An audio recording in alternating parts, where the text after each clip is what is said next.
فرماتے ہیں کہ میں مزدور لینے گیا، بغداد کے چوک میں مزدور بیٹھے ہوتے تھے، تو میری ان مزدوروں میں سے ایک نوجوان بچے پہ نظر پڑی۔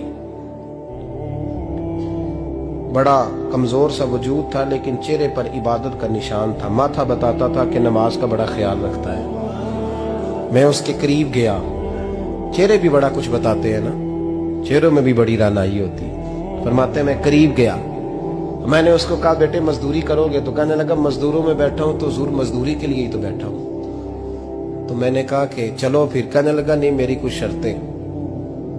میں نے کہا بتاؤ؟ کہنے لگا پہلی شرط یہ ہے کہ لوگ 4 دینار دیہاڑی لیتے ہیں، میں 3 دینار لوں گا۔ میں نے کہا یار بھائی تو بڑی بہترین ہے، باقی بھی اس طرح کی رکھ لے۔ اس نے کہا حضور دوسری شرط یہ ہے کہ میں آپ کی مکمل بات مانوں گا لیکن جب اذان ہو جائے گی پھر آپ کی نہیں سنوں گا۔ تیسری بات اس نے یہ کی کہ حضور میں آپ کے گھر میں کام کروں گا پر آپ کے کسی سوال کا جواب نہیں دوں گا۔ کہتے ہیں میں نے کہا یار تو بڑا عجیب ہے، شرطیں تو مالکوں کی ہوتی ہیں۔ کہنے لگا جی بہرحال میں شرطیں لگا کے جاتا ہوں۔ فرماتے ہیں میں اسے گھر لے آیا، کام میں نے اس کو بتایا تو جو کام مزدور سارے دن میں کرتا ہے نا اس نے 2 گھنٹے میں ہی کر دیا۔ ہمارے مزدور سگریٹ پینے میں بھی تو آدھا گھنٹہ لگاتے ہیں، وہ چائے پینے جائیں تو پونا گھنٹہ وہاں۔ ان کو بھی تو دیانتداری کرنی چاہیے کہ نہیں کرنی چاہیے؟ نے معاہدہ کیا ہے نا جی تو پورا اترنا چاہیے نا۔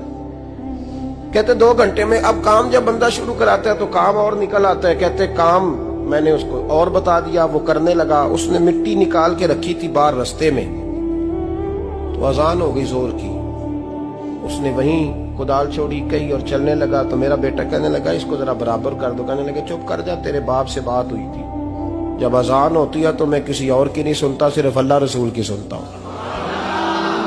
کہتے ہیں مسجد چلا گیا، نماز پڑھ کے آیا تو دوپہر کا وقت تھا۔ میری بی بی کہنے لگی اس کو کھانا کھا لے۔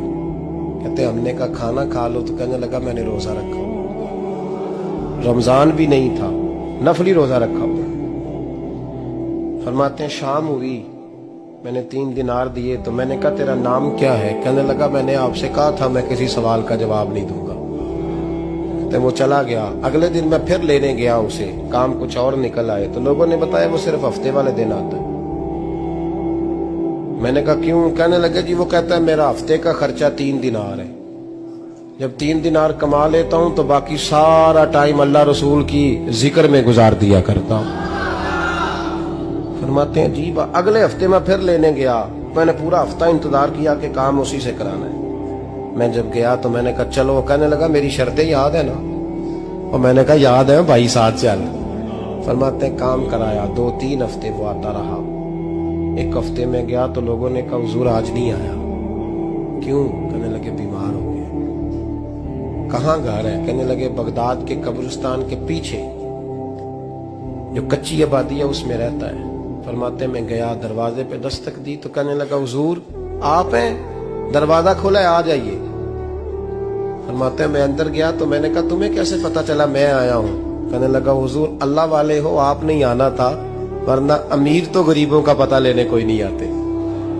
کہتے میں قریب گیا تو کہنے لگا میں آپ کا انتظار کر رہا تھا، تیز بخار ہے، تپ رہا۔ جیب سے کچھ پیسے نکالے، کہنے لگا یہ پیسے رکھ لیں۔ ایک انگوٹھی نکالی،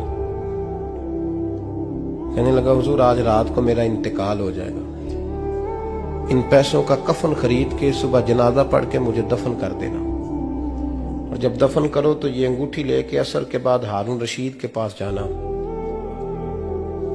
آپ اسے کہنا میں نے ملنا ہے پر وہ آپ کو ٹائم نہیں دے گا، آپ اس کو آواز دیجئے گا کہ تیری ایک امانت ہے میرے پاس، پھر وہ آپ سے ملے گا تو انگوٹھی دے دیں، پھر آپ میری طرف سے فارغ ہیں۔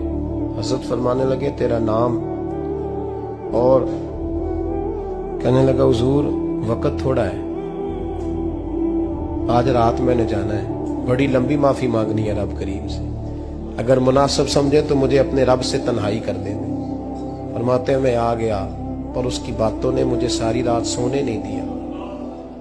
فرماتے ہیں صبح بڑی مشکل سے سورج نکلا، میں گیا دروازے پہ ہاتھ رکھا تو دروازہ کھلا ہوا تھا، اندر داخل ہوا تو خوشبوئیں میرا استقبال کر رہی تھی، جب چہرے سے کپڑا ہٹایا تو اس کا تو انتقال ہو چکا۔